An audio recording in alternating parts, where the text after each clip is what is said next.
Бир туугандар, Иса тирүү. Ал биздин күнөөлөрүбүздүн кунун толугу менен төлөгөн. Биз үчүн айкашашта ыйык канын төгүп бизди кымбат баада сатып алган.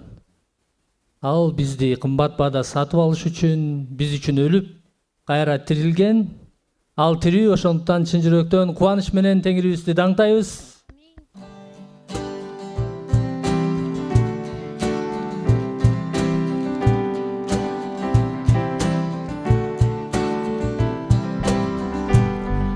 Сага Теңири, мага өмүр бергениңе, жанымдасың ардайым, бөлөп чексиз мээримиңе. Мен үчүн сен асмандан жерге келдиң, күнөөм үчүн өзүңдү курман кылдың, өлүмдү жеңип кайра көтөрүлдүң асманга, нуруңду чачып мага.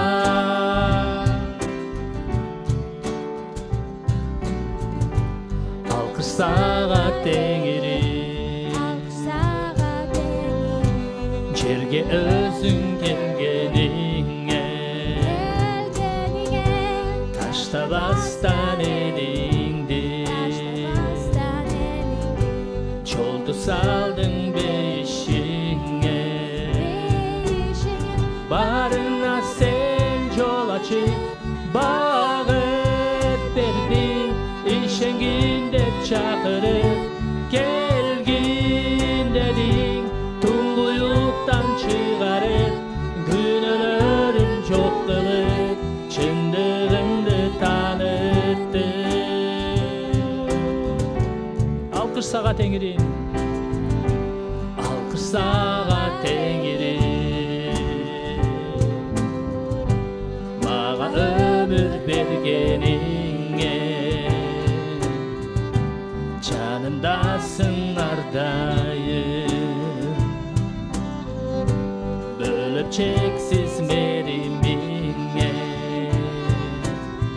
Мен үчүн сен асмандан жерге келдиң, күнөөм үчүн өзүңдү курман кылдың, өлүмдү жеңип кайра көтөрүлдүң асманга, нуруңду чачып мага.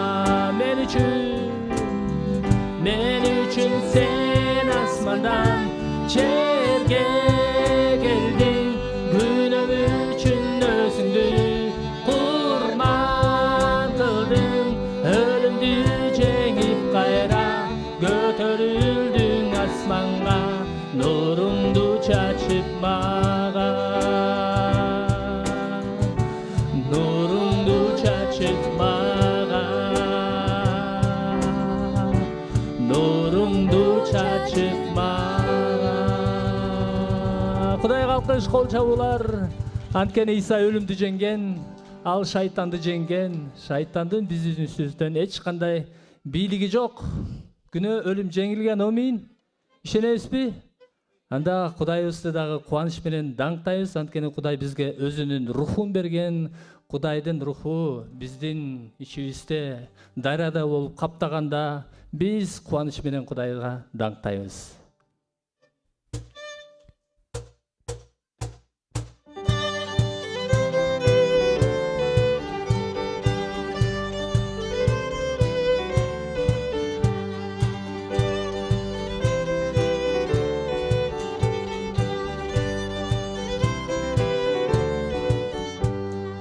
Бул дайра толун агып келет, барына жаңыдан күч берет, салкынды жан сергиткен анда, кел досум аласыр мында.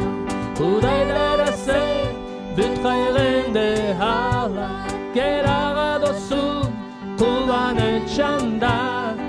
Кудай дарасы бүт кайгыңды сала, кубаңдын досу аласыр мында.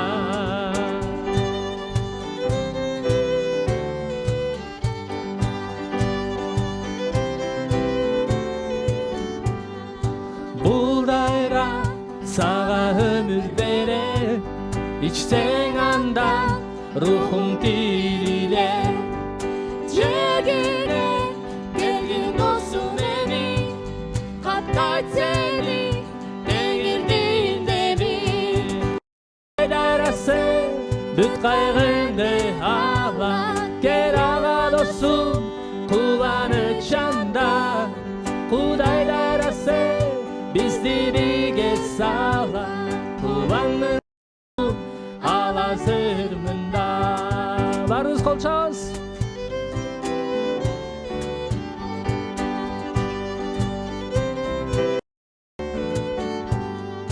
Gel dostum çıgalı, Tengirge birge biz baralı. Rabayla yürür dağlara, Kuday beret kullanış sağa. Kudaylar as büt kaygındı hala, gel ağa dostum kullanış çanda. Kudaylar ası bizdi birge sağla, kullanın dostum hala. Baruz kol çaptan kaybız. Kudaylar ası büt kaygındı hala, gel ağa dostum kullanış çanda. Kudaylar ası bizdi birge sağlar, kullanın dostum hala zırmında. Kudaylar ası büt kaygındı hala, gel ağa dostum kullanıp çanda. Kudaylar ası bizdi birge sağlar, kullanın dostum hala zır. Kullanın dostum, kullanın dostum hala zır. Kullanın dostum, kullanın dostum hala zırmında. Kuvanabыз. Теңирди кол чаап даңктайбыз. Анткени Кудайдын руху биз менен. Иса Теңир айткан, мени көргөн адам мен эмес, Кудайды көрдү деп. Мага келген адам мага эмес, Кудайга келген деп. Ошондуктан биз аркылуу биз эмес, Кудайыбыз даңкталсын. Амин. Иса Теңир даңкталсын.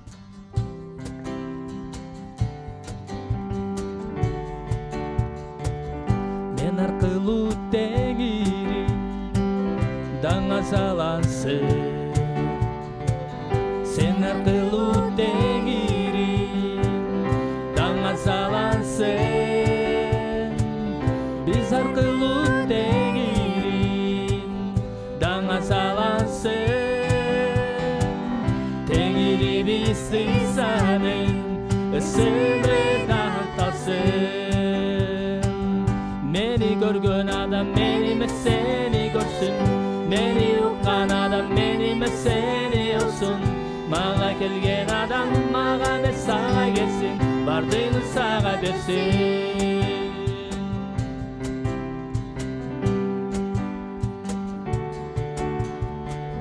Men arkılуу Tеңири даңа салансың. Sen arkılуу Tеңири даңа салансың. Биз аркылуу Теңири даңа салансың. Теңири биз Исанын ысыны даңкталсын. Meni görgön adam meni emес seni görsün. Meni уккан адам meni emес seni укsun. Maga kelgen adam maga emес sağa gelsin. Bardığını sağa versin. Meni görgön adam meni emес seni görsün. Meni уккан adam meni emес seni укsun. Maga kelgen adam maga emес sağa gelsin. Bardığını sağa versin. Çürögü sağa versin. Çürögü sağa versin. Ömürü sağa versin. Ömürü sağa versin.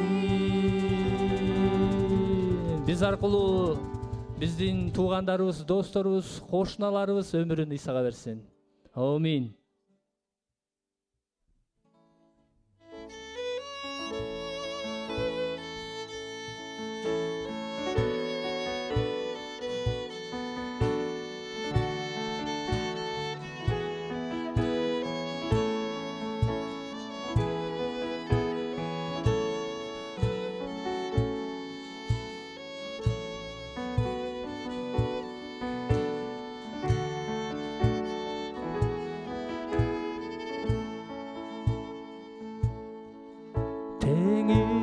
жаныңа мени алып бар, сүйүңдү сенин эңсең каалаймын. Толтурчу мени сенин сүйүүңө, чын жүрөгүмдөн сени даңктаймын. Теңир жаныңа, теңир жаныңа мени алып бар, сүйүүңдү сенин эңсең каалаймын. Толтурчу мени, толтурчу мени сенин сүйүүңө, чын жүрөгүмдөн сени сусаган менин жаным, сусаган менин жаным, сени издеймин, жүрөгүмө сени чакырам. Теңирим сага гана, өзүңө гана, жүрөгүмдө дайым умтулам. Теңир жаныңа, теңир жаныңа мени алып бар, сүйүүңдү сенин эңсең каалаймын.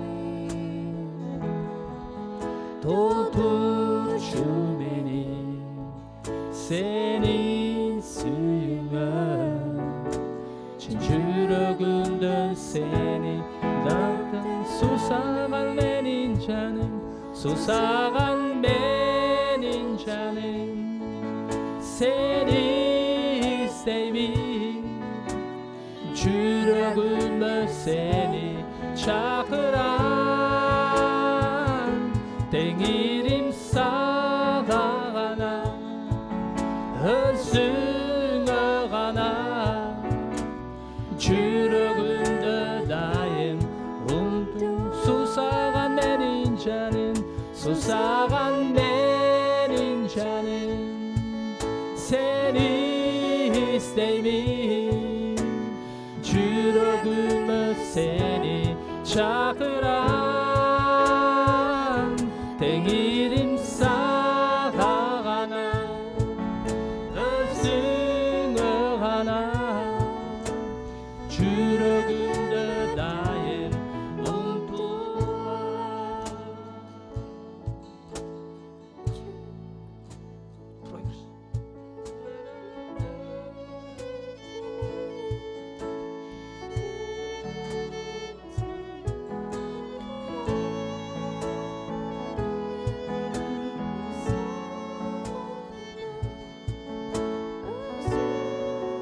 Бугу тунуксунун башатын издеген сыяктуу,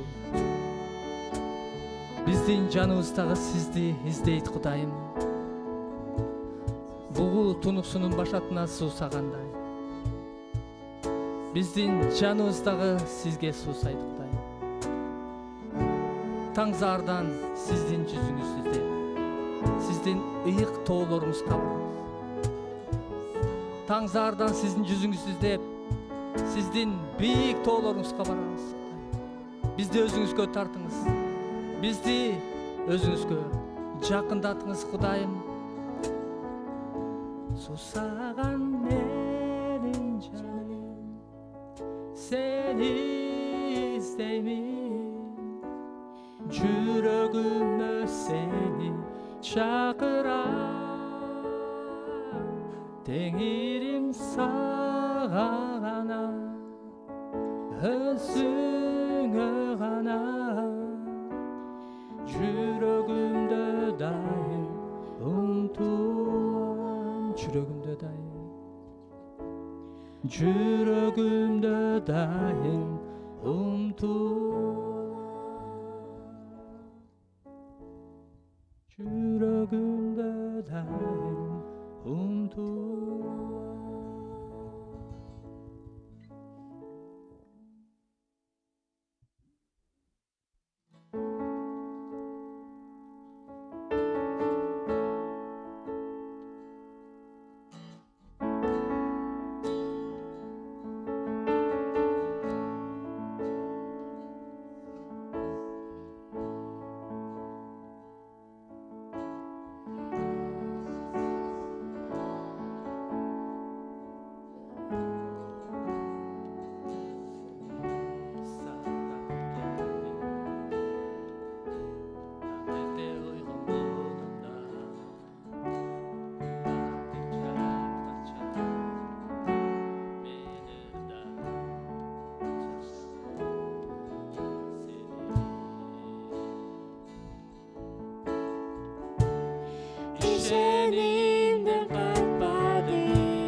болдуң мени Canımda şerigim мен көрдүм жакшылыгың сени ишенимден кайтпадың сен Meni mine bölödün beni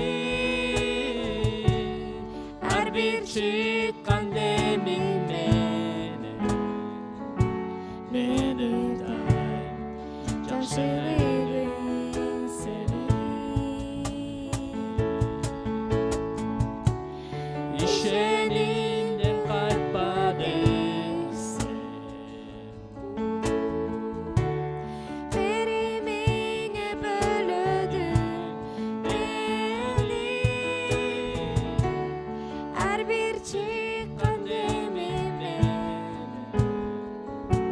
мени дайым жакшылыгың сени Жақсылығын қоштойт, ал қоштойт мені Жақсылығын жолдойт, ал жолдойт мені Келіп алдыңа бағынып саған өмірім арнаймын Жақсылығын қоштойт, ал қоштойт мені Жақсылығын қолдойт, ал қолдойт мені Жақсылығын жолдойт, ал жолдойт мені Келіп алдыңа бағынып саған өмірім арнаймын Жақсылығын қоштойт, ал қоштойт мені İşenimden kayıtmadın sen Merimine bölüdün beni Her bir çıkan demin Meni daim Yaşlılığın seni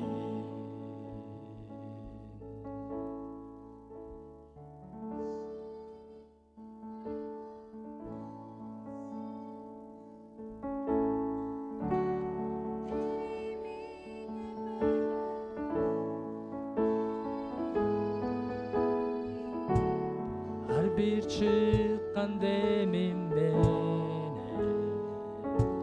men ırdaym жақшылығың сені Құдайға көктөгөн кол чабуулар болсун. Кудайдын ысмы кылымдан кылымга, жыйындарда түбөлүккө даңктала берсин. Амин. Салмастар, урматтуу жыйын, Кудайдын ыйык эли тынчтык сиздер менен болсун. Биз азыр бүткүл дүйнөлүк даңктоого кошулуп атабыз. Бардык жерде, бардык өлкөлөрдө, ошолордун катарында биз Кыргызстанда бүгүн Кудайды даңктай турган ыйык күнү Кудайдын алдына чогулдук. Азыр биз Малахия китебин окуйбуз. Өткөндө биринчи бөлүмдү окуганбыз. Бул Малахия китеби. Бүгүн экинчи бөлүмдү окуйбуз. Бул жазылышымда экен, Малахия өзү эмеден Исраил эли туткундан келет го, Бабыл жериненчи. Ошондон 100 жылдан кийин жазылган экен. Бул Малахия пайгамбар Исраил элине берилген акыркы пайгамбар болгон.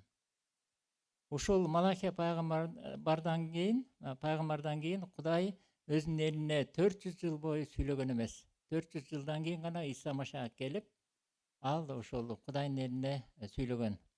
Ушул акыркы пайгамбардын айткан сөздөрү жөнүндө бүгүн сүйлөшөбүз, таанышабыз. Малахия китеби 2 бөлүм. Мен баарын окуйм. Ошондуктан бул осуят силер үчүн, ыйык кызмат кылуучулар, Эгерде силер тил албасаңар, менин ысымымды даңктоону жүрөгүңөргө кабыл албасаңар, дейт Себаят Теңир. Анда мен силерге каргыш жиберем, силердин батаңарды каргышка айландырам. Азыр эле каргай баштадым, анткени силер буга жүрөгүңөрдү бургунга келбей жатат. Мына мен силердин тукумуңарды каргайм. Бетиңерге кык чачам, бетиңерге майрамдарда чалган курмандыктарыңардын кыгын чачам.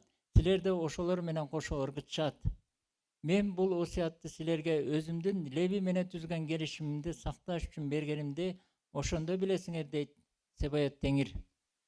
Менин аны менен түзгөн келишимим өмүр жана тынчтык келишим эле. Мен аны ага менден коркуп жүрсүн деп бергем. Ал менден коркчу, менин ысымымдын алдында титиреп турчу. Чындыктын мыйзамы анын оозунда эле. Анын тилинде жалганчылык болгон эмес. Ал мени менен тынчтык жана чындык жолунда жүрдү. Көп адамдарды күнөөдөн бурду. Анткени ыйык кызмат кылуучунун оозу билимди сакташ керек. Мыйзамды анын оозунан издешет. Анткени ал Себаят Теңирдин кабарчысы. Бирок силер жолдон чыгып кеттиңер. Мыйзамды үйрөтүүдө көп адамдарды адаштырдыңар. Леви менен түзгөн келишимимди буздуңар, дейт Себаят Теңир. Ошондуктан мен да силерди баардык элдердин алдында жек көрүндү, кемсинтилген эл кылам. Анткени силер менин жолдорумду сактабай жатасыңар. Мыйзам иштеринде бет кармадык кылып жатасыңар. Баардыгыбыздын атабыз бир эмеспи? Баардыгыбызды бир эле Кудай жараткан эмеспи? Анда эмне үчүн ата бабаларыбыздын келишимин бузуп, бири-бирибизге ишенимсиз болуп жатабыз? Жүйүт ишенимсиздик кылып жатат. Исраил менен Иерусалимде жийиркеништүү иштер болуп жатат.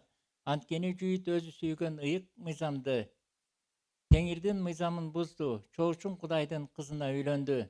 Жакыптын чатырларынан ушундай кылган адамды ал сакчы болобу, жооп берүүчү адам болобу, Себаат Теңирге курмандык чалуучу адам болобу, Теңир жок кылат. Силер муну да кылып жатасыңар. Теңирдин курмандык чалуучу жайына ый жана зар мұң менен көз жаш төгүп жатасыңар. Бирок ал мындан ары тартууңарды карабайт. Силердин колуңардан курмандыктарды кабыл албайт. Силер эмне үчүн деп сурап жатасыңар? Анткени жаш чагыңда алган аялың экөөңөрдүн ортоңордо Теңир күбө болгон. Ал сенин өмүрлүк жолдошуң жана никелүү аялың болгонуна карабастан, сен ага ишенимсиздик кылдың. Бирок ичинде өзгөчө руху бар бир адам ушундай кылган эмес беле?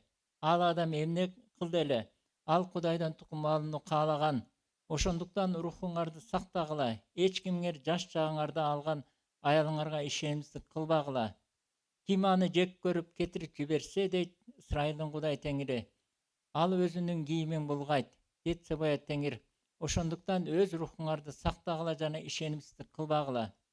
Силер Теңирди сөзүңөр менен каарданып жатасыңар да, анан биз аны эмне кылып каарданып жатабыз деп дейсиңер. Силер аны мыйзамсыздык кылган ар бир адам Теңирдин көз алдында жакшы, ага ушундайлар жагат, же болбосо акыйкат Кудай гана дегениңер менен каардантып жатасыңар. Ушундай 17 аяттан турат бул бөлүм. Мен жогоруда айткандай, Исраил эли Бабылдан келди, кулчулуктан. Анан келгенден кийин биз билебиз, ошол Иерусалим шаарын кайрадан курду. Кайрадан куруп, анан чеп дубалдарын тегерете курчады, ибадаткана курду. Бул ибадаткана 46 жыл бою курулган экен. Элестеткиле, жарым кылым курулган экен да. Ошентип ибадаткана курулду, эл жайгашып отурукташып үй жайлуу болду. Анан элдин баары кубанып, мынакей биз мекенибизге келдик, ата журтубузга келдик. Эми жашообуз оңолот деди, бирок оңолгон жок. Алардын жашоосу. Эмне себептен? Элдин баары күңкүлдөй баштады. Биз мынакей жаңы жерге келгенибизде, өзүбүздүн элибизге келгенибизде, бул жерде жашообуз оңолот, биз жыргайбыз деп ойлогонбуз. Кудайдын патшалыгы орнойт деп ойлогонбуз. Пайгамбарлар айтканы неге аткарылбай жатат деп. Ушундай кылышканда, ушундай сөздөрдү айткан. Кудай бизди сүйбөйт окшойт. Кана ата-бабаларыбызга жасаган кереметтер биздин жашообузда жок деп ушинтип элдин арасында ушундай сөздөр пайда болду. Анан ошондо Малахия пайгамбар пайгамбарды Кудай ушу Израиль элине жиберген экен да. Анан эмне себептен алардын жашоосу ушундай болгонун себебин айтып түшүндүрүп атат. Алгачкы сөз ыйык кызматчыларга айтылган экен. Бул 1-аяттан 11-аятка чейин. 9-аятка чейин экен. Кечирип койгула. 9-аятка чейин. Анда эмне деп айтат? Ыйык кызматчылар өздөрү баш болуп күнөөгө батты дейт. Ыйык кызматчылар булар Кудайдын элин ушул Кудайдын жолуна салуучу кишилер эле. Алар өздөрү баш болуп, элге үлгү болуп, такыбалыкты, адилдиктин мындай үлгүсү болуш керек эле да. Бирок андай боло алган жок. Алар эмне күнөө кетиришти? Бул жерде пайгамбар аларды жемелеп атат да. Мен силердин батаңарды каргышка айландырам дейт. Силер бата берип жатасыңар, бирок ал бата бир тыйынга татыбайт дейт. Бул эмне деген бата? Биз билебиз, Сандар китебинде Тооратта жазылган. 6-бөлүм 24-аятта. 23-тен баштайлы бизге белгилүү аяттар. Аарунга жана анын уулдарына айткын. Алар Исраил уулдарына мындай деп бата беришсин. Теңир сага батасын берсин, сени сактасын. Теңир сени мээримдүү жүзү менен карасын, сага ырайым кылсын. Теңир сага назарын салсын, сага тынчтык берсин. Алар менин атымдан Исраил уулдарына ушинтип бата беришсин. Ошондо мен аларга батамды берем. Ыйык кызматчылар Исраил элине дайыма майрам күндөрү, дайыма ушу келгенде ушинтип бата берген бүт жамааткачы, Исраил жамаатына. Теңир силерге батасын берсин, сени сактасын, теңир сени мээримдүү жүзү менен карасын, сага назарын салсын деп ушинтип бата берген да. Анан силер бата берсеңер, силерде ушундай бийлик бар. Мен аларга бата бере баштайм деп айтканда, Кудайчы, мен силерди колдойм деп. Анан ошол нерсени ыйык кызматчылар эмне кылган? Исраил элине бата берген. Эми Кудай эмне деп атат? Мен силердин батаңарды каргышка айландырам дейт. Бата берип жөлө убара болбо, бул ритуал болуп калган алар үчүнчү. Анткени алар бата берген колдору эмне эле? Булганчы эле, күнөөгө толгон. Силердин батаңар тийбейт дейт. Керек болсо силердин өзүңөрдү каргайм дейт. Эмне себептен каргайм деп атат? Булар эмне күнөө кетиришти? Эмне мынчалык Кудай аларга каарданып атат да? Анткени андан кийин Кудай сөзү айтат да, пайгамбар айтат. Силер Леви менен түзгөн келишимди буздуңар дейт. Бул биринчи күнөөсү, Левилердинчи, ыйык кызматчылардын. Чыгуу китебинде, биз билебиз, Чыгуу китеби чөлдө жүргөн окуялар жазылганда, Мисирден Исраил эли чыгып чөлдө баратканда Чыгуу китеби 19-бөлүмдө жазылган. Муса пайгамбар Исраил элине мындай деп жазылат да, айтат. Силер Кудайдын ыйык элисиңер, Кудайдын ыйык кызматчысыңар дейт. Кудайдын энчиси болуп калдыңар дейт да. Көрсө, жана Исраил эли чөлдө чыкканда, чөлдө баратканда, мен бул аяттарды окуйм, анткени биздин убактыбыз чектелүү. Кудай Исраил элин силер ыйык кызматчы болосуңар деп айткан экен да. Ар бир еврей, ар бир Исраил элинин адамы, алар Кудайдын ыйык кызматчы болгонго укук алган экен. Мен силерди башка элдерден бөлүп алдым дагы, силер эми мага кызмат кыласыңар деген. Бирок иш жүзүнө келгенде бүт Исраил эли Кудайдын ыйык кызматчысы боло алган жок. Эмне себептен? Анткени Синайга келгенде, Синай тоосуна келгенде, этегине келишет. Ошол жерде Муса пайгамбар Кудайга жолугуш үчүн Синай тоосуна чыгып кетет. 40 күн орозо кармап ошол жерде Кудайдын мыйзамдарын алат. Анан ошол учурда жанагы Исраил жамааты Синай тоосунун этегинде конуш куруп, чатырларын куруп ошол жерде жашап атканда Муса жок бул экенин биз билебиз. Анан эл арасында эмне болду? Мусага эмне болду? Бизди таштап коюп жок болду. Ал эмне болду? Өлүп калдыбы же эмне болду? Биз билбейбиз. бизди Мисирден чыгып эми ээн талага эрме чөлгө таштап койду. Биздин көрөр күнүбүз эмне болот деп ара ызылдашып эмне кылды? Же Кудайдан дайын жок, же Мусадан дайын жок. Анан алар бир тууган туура айтат, алтындан букачар коюшту, буканын сөлөкөтүн, келбетин куруп, анан ошого тегеренип ырдап, аны даңктап, мактап, мынакей бизди Мисирден алып чыккан Кудай ушул деп туруп, жанагы букачарга табына баштады. Ошондо Муса пайгамбар келди.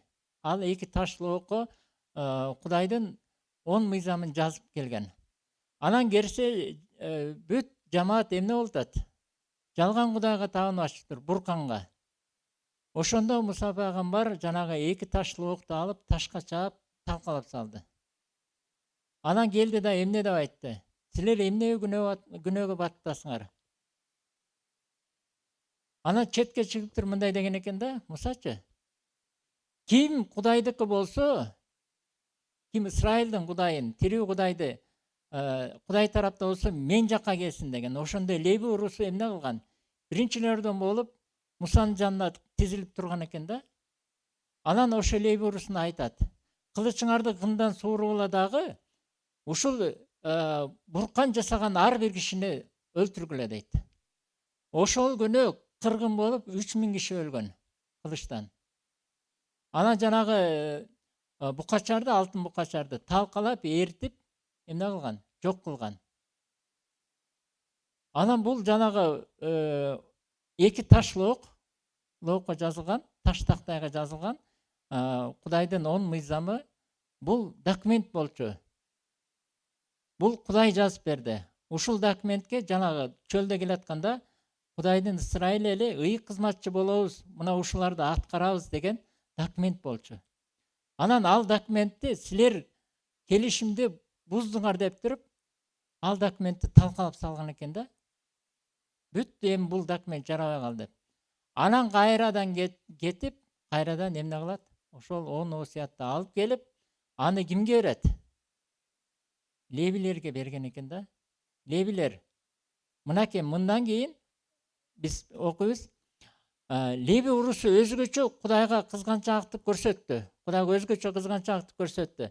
Леви урусу мындан ары силердин араңарда 12 урунун арасынан ыйык кызматчылар болот деп туруп, бүт Исраил элинен ыйык кызматчылык укукту алып туруп Леви урусуна берген. Леви урусунан анан Арон тукумуна берген.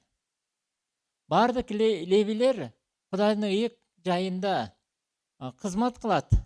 Бирок Арондун урпактары өзгөчө даражага ээ болот да, алар курмандык чагышат. Алар жыпар жутту түтөтүшөт. Алар Кудайдын элин анын сөздөрүн, мыйзамдарын үйрөтөт деп дайындаган экен да. Мына ушул Левинин урусунан, Леви урусу мынакей Малахиянын учурунда өздөрү ошол келишимди бузган экен. Кантип бузду? Алар өздөрү баш болуп, жанагы документте жазылган 10 осуятты буза баштады. 10 осуятты буза баштады. Мына ошондуктан Кудай эмне деп атат? Силер мени менен түзгөн келишимди буздуңар дейт да. Ал тынчтыктын жана өмүрдүн келишими болчу. Силер болсо буздуңар дейт. Эми ошол тынчтык болбой силерде, силердин өмүрүңөр дагы жакшы болбойт деп айткан экен да.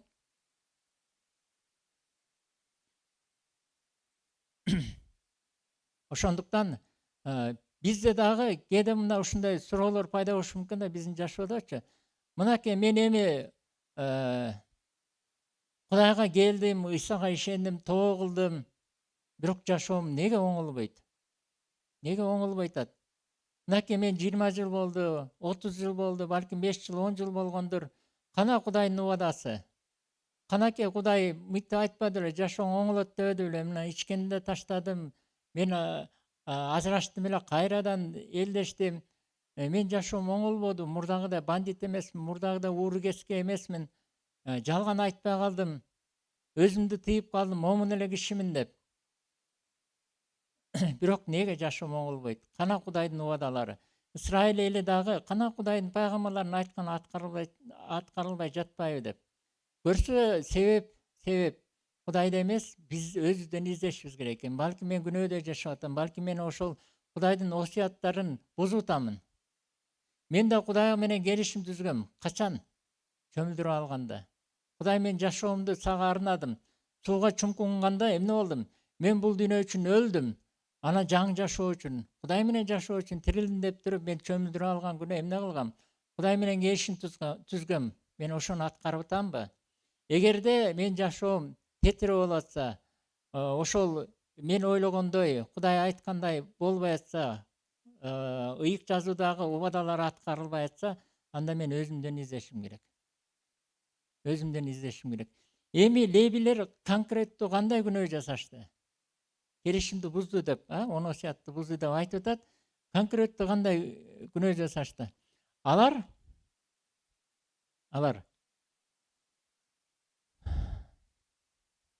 бирок силер жолдон чыгып кеттиңер, мыйзамды үйрөтүүдө көп адамдарды адаштырдыңар дейт да. Көрсө лебилер алар туура эмес окуткан экен. Алар туура эмес кеңештерди берип, мыйзамды туура эмес окуткан экен. Кантип?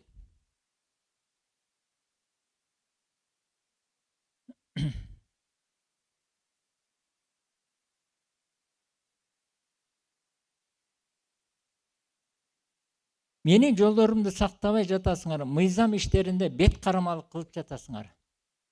Мыйзамдын иштеринде бет карамалык кылыптыр. Бет карамалык кандай?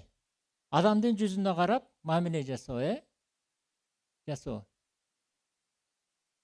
Бул менин таанышым, бул менин куда сөөгүм, менин бир тууганым деп туруп, ошондой мамиле менен мыйзамды аткарган экен да. Кээ бирлер үчүн ошол жанагы мыйзам бираз жумшартылып, бираз жеңилдетип, кеңирээк жаза берип, балким көз жумуп койгондор, балким таптакыр ошол мыйзамды аткарбагандыр да.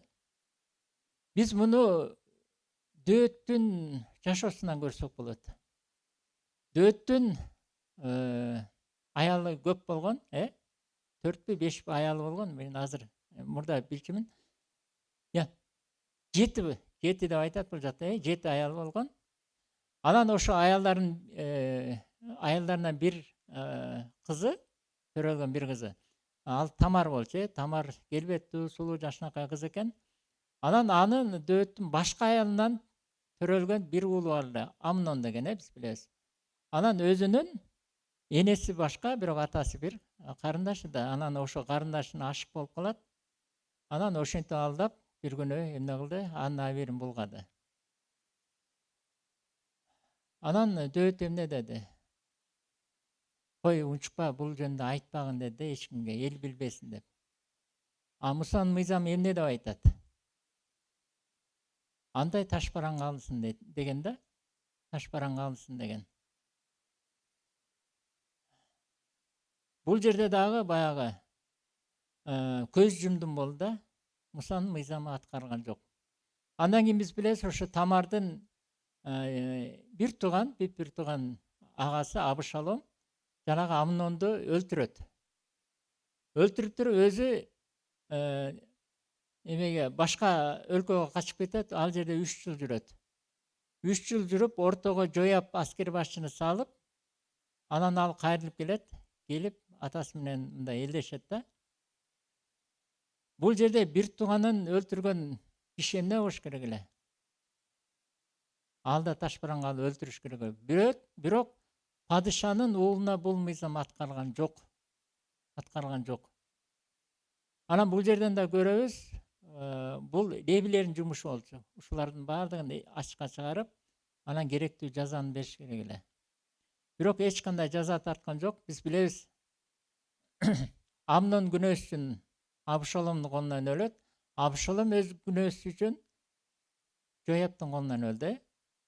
Бул мыйзамды лебилер аткарган жок, бирок Кудай аткарды.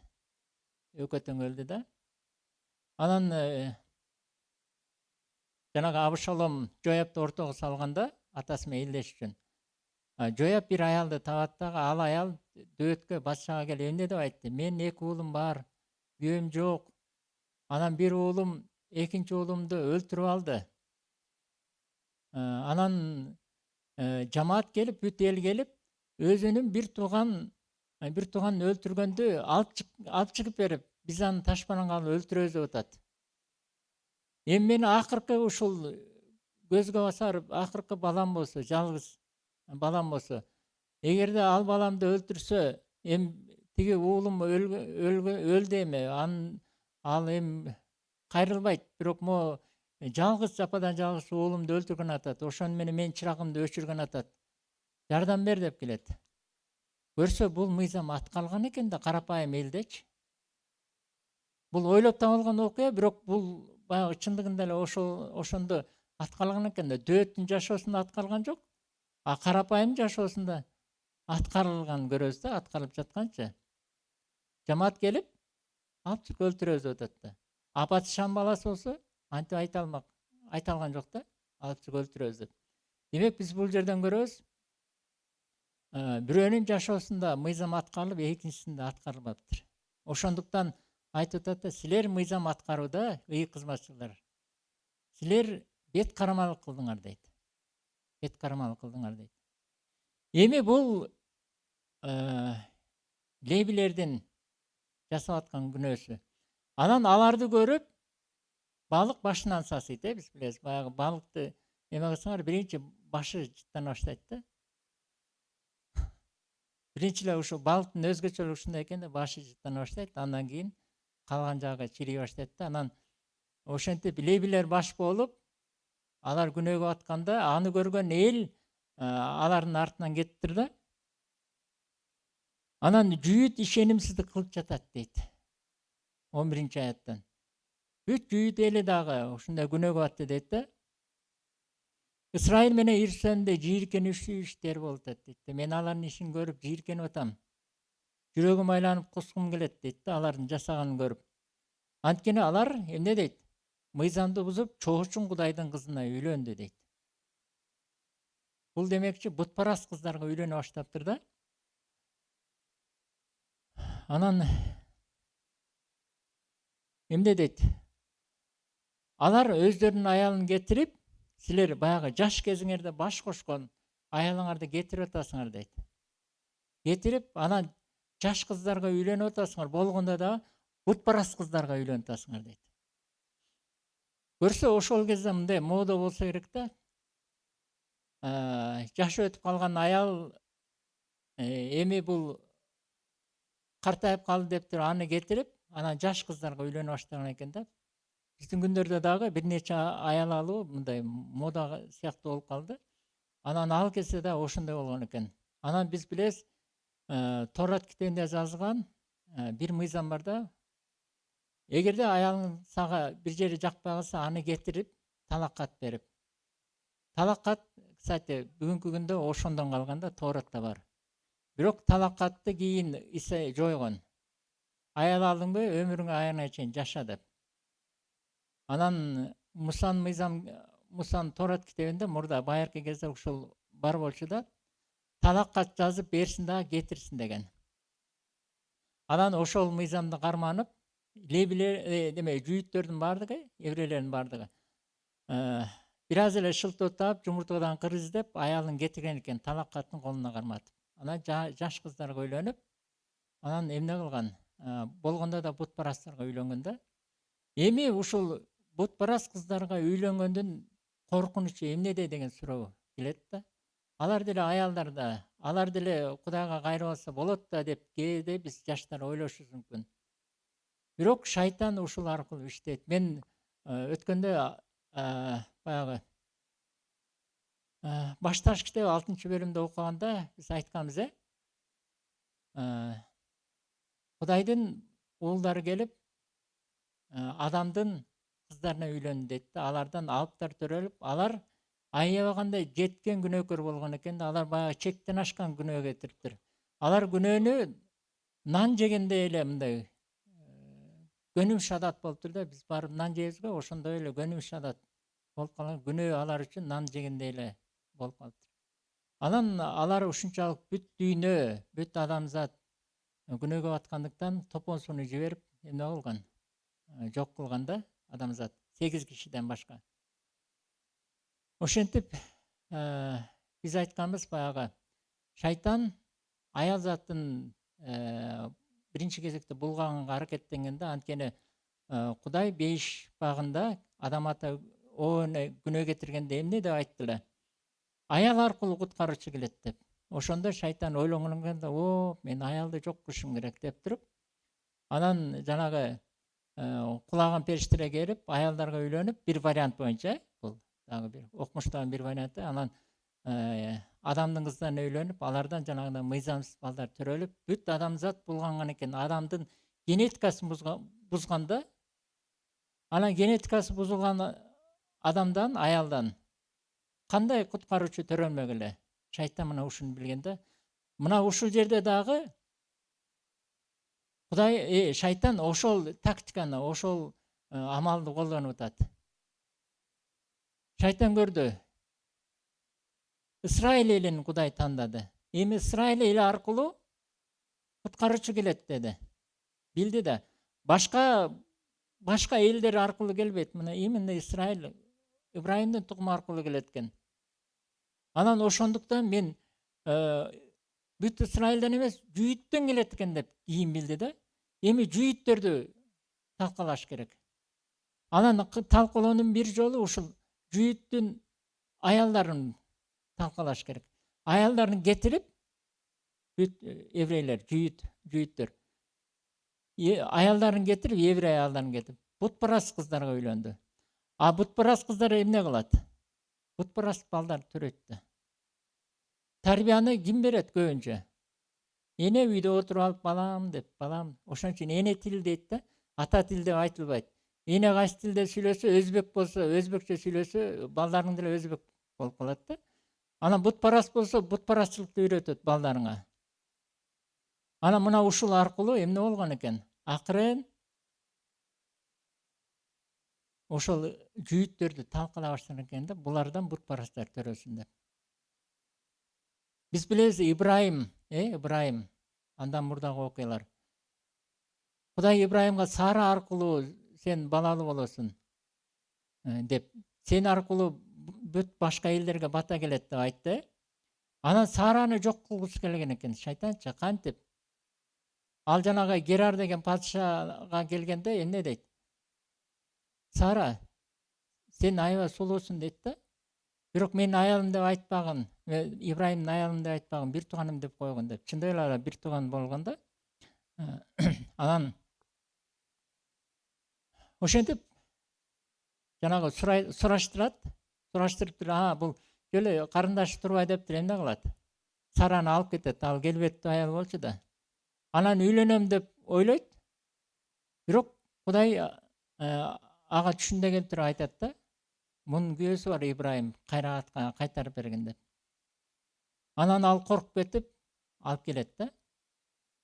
Көрсө, шайтан жанагы Ибрайымдын жүрөгүнө коркунуч салып туруп, Сараны тиги немеге алып берген экен да, Герарга. Герар патшасы Авимелекке. Авимелекке эгерде үйлөнүп алса, Авимелек Сарага. Сара төрөгөн учурда да кимден төрөмөк? Герар патшасы Авимелектен төрөмөк дагы. Авимелектен ким төрөлмөк?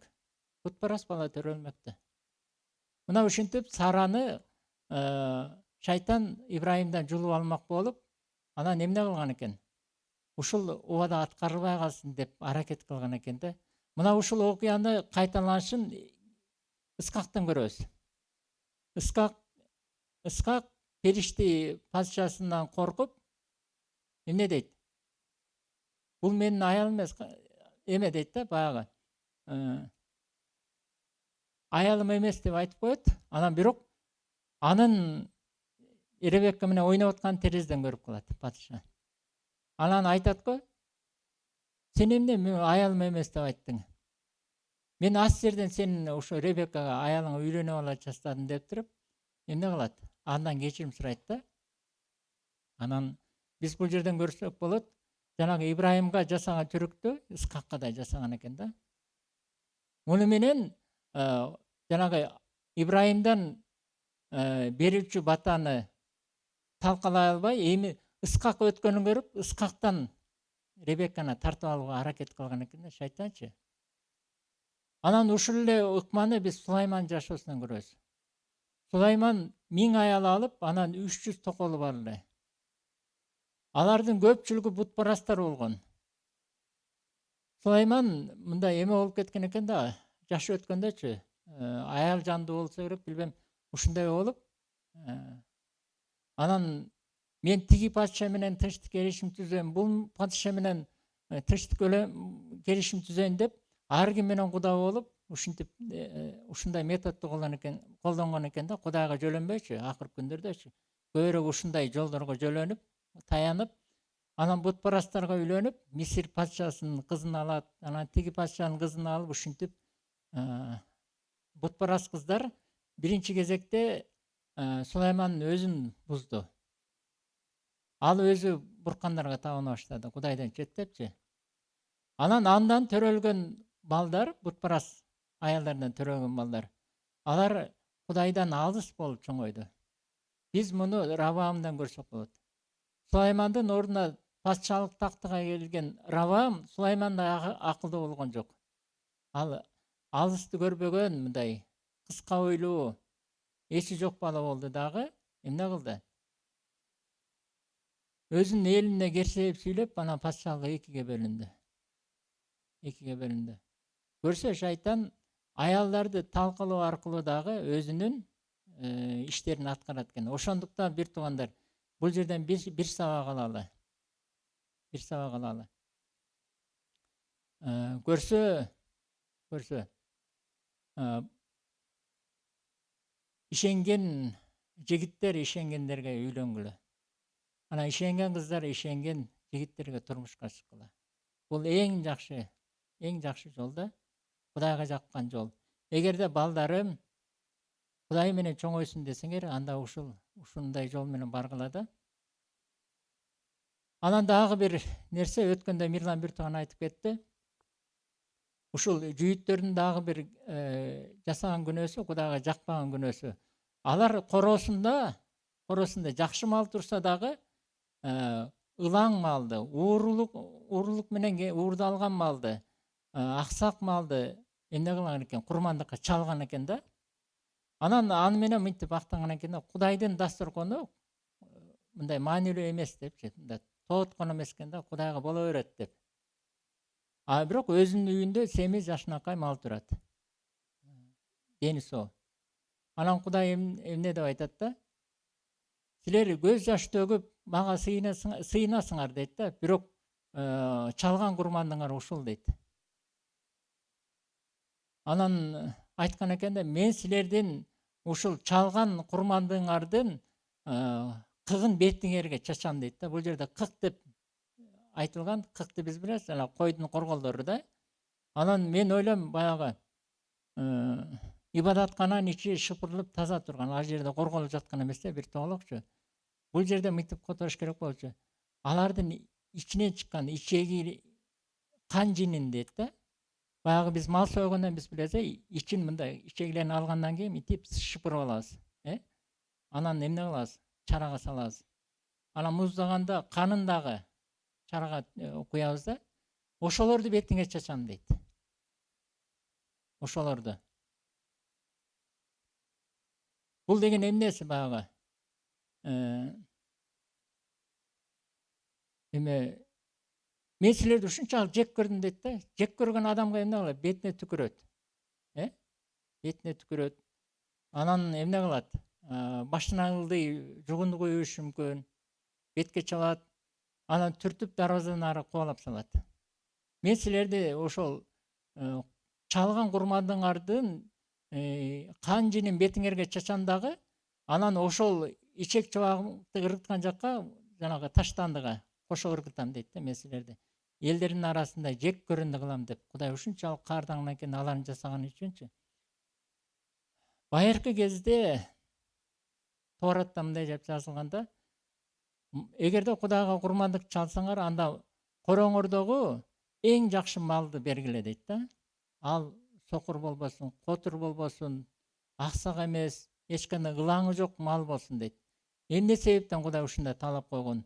Бул курмандык келечекте келе турган куткаруучунун образы болчу, бейнеси болчу. Иса Машаяктын бейнеси болчу. Эми элестеткиле, Кудай биздин күнөөлөрүбүз үчүн курмандыкка бандит кишини, ууру кески, нике бузган, аракеч кишини курмандыкка чыкса эмне болот эле? Биздин күнөөлөрүбүз үчүн. Биз куткарылат белек? Жок, куткармак эмеспиз. А булар ушундай иш кылышат да. Силер Кудайга ушундай неме дейт да, жаман, эң жаманын берип атасыңар дейт да. Короңордо жакшы турат, эң жаманын берип атасыңар. Кудай келечекте Исаны ошондой бергиси келген жок, эң мыктысын берди. Адамзаттын эң тазасын, эң ыйыгын курмандыкка берди биз үчүнчү. Ошонун образы боло албаптыр да алардын чалган курмандыгычы. Ошондуктан Кудай каарданып, мен силерге ошол чалган курмандыгыңардын кан женин бетиңерге чачам дептир да. Үстүңөрдөн ылдый коям керек болсо. Мен силерди ошол жанагы малыңардын ичек чабагын, шыйрактарын башын ыргыткан жакка мен силерди ошол жакка ыргытам дейт да. Эми биз дагы Кудайга ушундай эң жакшы курмандыктарды берели, эң мыктыларын берели. Биздин жашообуздагы эң жакшы кез кайсы? Жаштык кез. Жаштар, жаш кезиңерден Кудайга өзүңөрдү арнагыла. Албетте биз картайып, алдан күчтөн тайып, оорукчан болгондо Кудайга келсек, анда деле кабыл алат Кудай бизди. Бирок жаш кезиңен Кудайга өзүңдү арнаган эң жакшы, эң сонун күндөрүңөрдө, эң мындай солкулдап турган свежий кезиңерде Кудайга арнагыла. Анан өмүрүңөрдүн аягына чейин ошондой бекем тургула. Бул эң бактылуу жашоо ошол да. Анан күндүн эң жакшы убактысы бул таңкы сыйынуу. Эң таңкы сыйынуу Кудайга курмандык бергиле. Силер уйкудан турдуңар, кайрадан күчкө кирдиңер. Анан таңкы уйку эң таттуу уйку да, аны Кудайга бергиле. Эң мыктысын, эң жакшысын бергиле убактыңардын. Анан кечинде чарчап келип, үргүлөп отуруп, күйрөнүп сыйынсак деле Кудай угат, бирок эң жакшы убакыт бул таңкы сыйынуу. Анан эң жакшы тамакты баш тартып, орозо кармагыла көбүрөөк. Ошол тамактан баш тартып, ошол нерседен баш тартып, орозо кармасаңар, бул да Кудайга жаккан курмандык. Үйгө конок келсе эң жакшы тамагыңарды бергиле. Ондукка кошуп курмандыгыңарды бергиле. Убактыңардын өзүңөргө жумшагыңар келет, бирок эмне кылгыла? Кудайга бергиле, кызмат кылгыла, бирөөгө жардам бергиле, ооругандарды барып каралашкыла. Бул Кудайга берген курмандыгыбыз. Эң жакшы кездер, эң жакшы нерселерди Кудайга берели. Анан артып калганды эмес. Эгерде үйдө жер жемишиңер болсо, же бирдемеңер болсо, эң жакшысын тандап бергиле. Демек, Иса Машаяк эң жакшы курмандык болгон сыяктуу, биз дагы жакшы курмандыктарды Кудайга берели. Анан